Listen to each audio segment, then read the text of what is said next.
आपके पास कुछ लोग आएंगे, अफवाह फैलाएंगे कि भाई एमआईएम का कुछ नहीं, बीजेपी जीत जाएगी। मेरी बात को नोट कर लेना, अगर गलत हो तो यह किसान का बेटा सीना ठोक कर कहता है आपका जूता होगा मेरा सर होगा। सन 1984 को आज की बीजेपी, कल की जनसंघ, आज का कमल, कल का दीपक हुआ करता था। जब ये भाजपा बनकर तैयार हो गई, कांग्रेस ने कहा कि जब भाजपा ने नारा दिया कि हिंदी हिंदू हिंदुस्तान, मुल्ला भागो पाकिस्तान, मुल्लाओं के दोस्तान कब्रिस्तान जाए या पाकिस्तान, तो कांग्रेसियों ने कहा मुसलमानों से कि मुसलमानों ये भाजपा तुमको खा जाएगी, खा जाएगी, इसको बचने से क्या करना है। तो लोगों ने कहा कि भाजपा को हराओ और हमें वोट दो। सन 1982 से लगाकर आज तक हम बीजेपी को हराते हुए आ रहे हैं। मेरे बाप और दादा ने और मैंने बीजेपी को हराते हराते 2 सीटों से लगाकर दोबारा केंद्र में सरकार बनवा दी और 17 राज्यों में उनकी सरकार चल रही है, मगर आज भी बीजेपी को हराने की बात कर रहे हैं। आपको राजनीति का रास्ता दिखाने के लिए बैरिस्टर असदुद्दीन ओवैसी आए हैं और बैरिस्टर असदुद्दीन ओवैसी भारत की राजनीति में अकेला वो शख्स है जो बैरिस्टर है। असदुद्दीन ओवैसी की बराबर पढ़ा लिखा इस देश का राष्ट्रपति है, न गृह मंत्री है, न प्रधानमंत्री है। अगर कोई पढ़ा लिखा है तो आपका भाई और आपका बेटा है।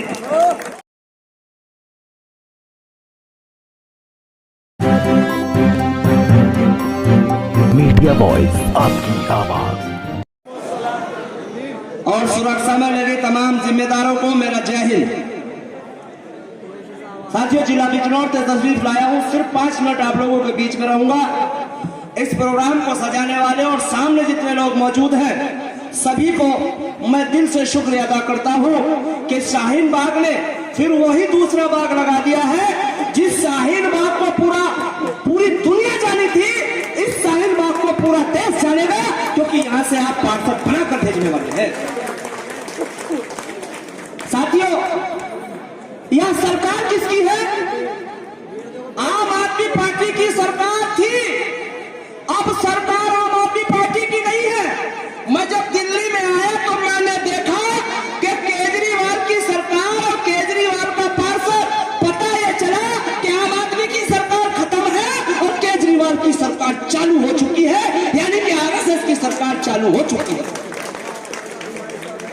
मेरे भाई बुजुर्गों, दोस्तों, सन 2013 का जब चुनाव हुआ था, जब मुसलमानों को 5 टिकट एमएलए के दिए गए थे और पार्षद के 32 टिकट दिए गए थे, इस नजाकत अली ने केजरीवाल जी से कहा था कि केजरीवाल जी आपका कमाल नहीं था, सीट 67 आपकी दिल्ली में आई, बल्कि कमाल मुसलमानों का था। मुसलमानों ने सुबह को 6 बजे लाइन में लगकर बीजेपी को हराने के लिए 95% वोटिंग आपको की थी, इसलिए आपकी 67 सीट आई थी। नहीं तो आपकी 67 नहीं 27 सीट नहीं आती। मेरे भाइयों, बुजुर्गों, दोस्तों, मैं इसलिए आपको बता रहा हूं, कोई पार्टी बड़ी नहीं होती, कोई नेता बड़ा नहीं होता। अगर बड़ा होता है तो वो होता है जिसको वोट ज्यादा मिल जाते हैं। अगर आपने यहाँ से भाई आसिफ साहब को वोटों की गिनती कराकर पार्षद बना दिया तो सब बेकार है। आपका पार्षद आबाद है, बाकी कोई और आबाद हो नहीं सकता। अब कुछ लोग कह रहे हैं कि 15 टिकट पूरे दिल्ली के अंदर दिए हैं, 10 जीत भी जाएंगे तो क्या करेंगे? अरे आप तो एमपी है, एक औरंगाबाद और एक हैदराबाद से, वो देश से 540 पर भारी होते हैं, यहाँ तो 270 है। अगर 10 जीत कर चले गए तो पूरी दिल्ली में कोहराम मचा देंगे। केजरीवाल जी ने बहुत अच्छे मॉडल पेश किए। मैं भी एक गुजारिश करता हूं, अगर कोई उनका कार्यकर्ता सुन रहा हो, हमारे बहुत सारे लोग फर्जी मामलों में जेलों में बंद है, आप अपने मंत्री की मालिश करवा रहे हैं, बढ़िया 5 स्टार होटल का खाना खिलवा रहे हैं। अरे हमारे भाइयों की मालिश ना करवाओ, उनको 5 स्टार होटल का खाना ना खिलवाओ, बल्कि उनकी सरकारी वकील लगाकर आप उनकी पैरोकारी करा दो। हम मान जाएंगे कि आप हमारे हमदर्द हो। आप हमारे हमदर्द नहीं है, आप हमारे वोटों के हमदर्द हैं। मेरे भाई बुजुर्गों, दोस्तों, लोग कहते हैं ओवैसी बीजेपी के एजेंट है, इन पर मुकदमा नहीं होता, ये जेल नहीं जाते। मैं कहता हूं कि मैं एक किसान हूं और मेरा भाई एक पढ़ा लिखा वकील है। अगर पुलिस मुकदमा दर्ज करेगी तो वकील के खिलाफ नहीं, क्योंकि मैं किसान हूं, कमजोर हूं, मेरे खिलाफ करेगी।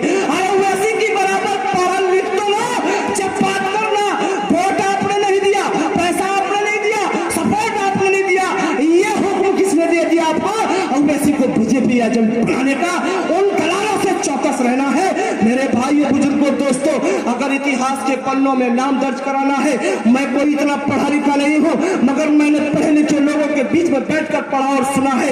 इतिहास में दो लोगों का नाम दर्ज होता है, पहला नाम शुरुआत करने वालों का, दूसरा आखिर करने वालों का। ऐसा हिंद बात के लोगों, आपके सामने इतिहास है। आप इतिहास में नाम दर्ज कराना चाहते हैं तो वोट हमारे भाई को दे देना, और ऐसे ही रहना चाहते हैं बेगाने की शादी में अब्दुल्ला दीवाना तो चाहे झापड़। मेरे भाई और बुजुर्गों, दोस्तों, ये जब देश आजाद हो रहा था, मिस्टर जीना ने कहा था, ऐ मुसलमानों, आओ मैंने तुम्हारे लिए तुम्हारा पाकिस्तान बना दिया है। मेरे बाप और दादा ने कहा था, ऐ मिस्टर जीना, तुम्हारा पाकिस्तान तुमको मुबारक हो। हम इस भारत के रहने वाले हैं, इस भारत में रहेंगे, और हम इस भारत में मजबूरी से नहीं रहे थे बल्कि अपनी मर्जी से रहे थे। ये देश हमारा है, ये था और रहेगा, मगर हमारी ही कुछ कमी हुई है, हमारी ही कुछ कमी हुई है। हमने सियासत को ईद का त्योहार बना लिया, हमने राजनीति को राजनीति ना समझकर व्यापार बना लिया। और आपको राजनीति का रास्ता दिखाने के लिए बैरिस्टर असदुद्दीन ओवैसी आए हैं, और बैरिस्टर असदुद्दीन ओवैसी भारत की राजनीति में अकेला वो शख्स है जो बैरिस्टर है। असदुद्दीन ओवैसी की बराबर पढ़ा लिखा इस देश का राष्ट्रपति है, न गृह मंत्री है, न प्रधानमंत्री है। अगर कोई पढ़ा लिखा है तो आपका भाई और आपका बेटा है। मैं अपनी बात खत्म करता हूं, क्योंकि यहां बहुत सारे लोग बैठे हुए हैं। अभी मेरे भाई ने आपको बताया कि चुनाव की चांद रात को समझते हैं आप नहीं? आज शाम को वोटिंग, कल को वोटिंग, आज शाम को आपके पास कुछ लोग आएंगे, अफवाह फैलाएंगे कि भाई एमआईएम का कुछ नहीं, बीजेपी जीत जाएगी। मेरी बात को नोट कर लेना, अगर गलत हो तो यह किसान का बेटा सीना ठोक कर कहता है आपका जूता होगा, मेरा सर होगा। सन 1984 को आज की बीजेपी, कल की जनसंघ, आज का कमल, कल का दीपक हुआ करता था।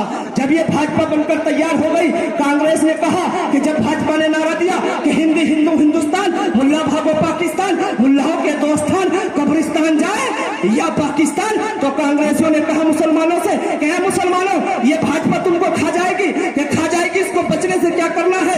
तो लोगों ने कहा कि भाजपा को हराओ और हमें वोट दो। सन 1982 से लगाकर आज तक हम बीजेपी को हराते हुए आ रहे हैं। मेरे बाप और दादा ने और मैंने बीजेपी को हराते हराते 2 सीटों से लगाकर दोबारा केंद्र में सरकार बनवा दी, और 17 राज्यों में उनकी सरकार चल रही है, मगर आज भी बीजेपी को हराने की बात कर रहे हैं।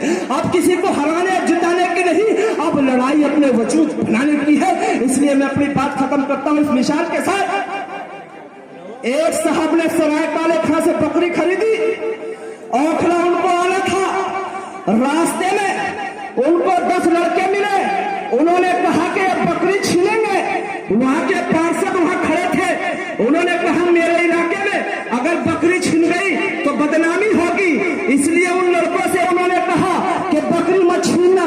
लड़कों ने कहा अगर बकरी नहीं मिलेगी, दावत नहीं होगी, हमें तो दावत से मतलब है। मिसाल इसलिए बता रहा हूं, मिसाल से समझ में आ जाती है बात कि ये अफवाह फैलाने वाले अफवाह कैसे फैलाएंगे। उन पार्षद साहब ने कहा मैं आपको ऐसी तरकीब बताता हूं, ये बकरी वाला आपको बकरी देकर चला जाएगा, न मुकदमा होगा, न रिपोर्ट होगी, न बदनामी होगी। उन लोगों ने कहा बताओ क्या करना है कि सराय काले खां महारानी और आप जो ना गुरुद्वारे पर और जामिया पर इस तरह 10 जगह खड़े हो जाओ। क्या जगह? 10 जगह। और जब ये बकरी वाला तुम्हारे पास बकरी लेकर पहुंचे तो आपको कहना है कुत्ता कहां से लाए हो, कुत्ता कहां से लाए हो। उस बकरी वाले के खिलाफ प्लानिंग तैयार हो गई बकरी छीनने की, और उस बेचारे को कुछ पता नहीं है। जब वो आता है पहले के पास, वो कहता है चाचा सलाम, कि कुत्ता कहां से लाए हो। दूसरे के पास जाता है चाचा सलाम, ये कुत्ता कहां से लाए हो।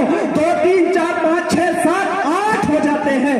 वो कहते हैं ये कुत्ता नहीं बकरी है, कुत्ता नहीं बकरी है।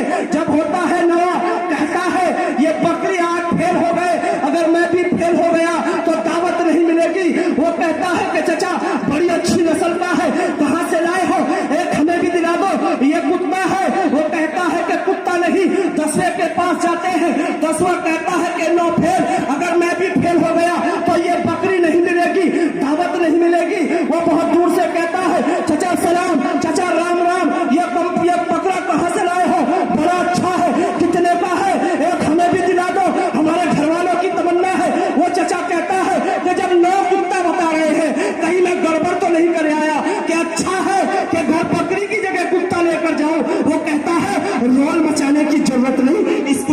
ले जा, इसको ही अपने घर ले जा। वार कहां किया? दिमाग पर। कहां वार किया? दिमाग पर। दिमाग पर किया और पकड़ा ले लिया। इसी तरह से आपके वोट को लूटते हैं। मैं अपनी बात खत्म करता हूं। कहे सुनने में कमी हुई तो माफ करना। मेरा मकसद किसी के मान सम्मान में ठेस पहुंचाना नहीं था। अगर गलती हुई तो माफ करना, क्योंकि कहा है बुजुर्गों ने, गलती कर कर जो माने गलती उसे इंसान कहते हैं, और गलती कर कर जो न माने गलती उसे हैवान कहते हैं, और जो करता है गलती पर गलती उसे शैतान कहते हैं, और जो कभी नहीं करता गलती उसे अल्लाह और भगवान कहते हैं। अल्लाह और भगवान कहते हैं। इसलिए आने वाली 4 तारीख को इंशाअल्लाह सबको और बिस्मिल्लाह पतंग को, बिस्मिल्लाह पतंग को। ठीक है। जय राष्ट्रीयता, जय भारत, और इस देश के दुश्मन हो जाकर। अस्सलाम वालेकुम, आदाब, जय हिंद।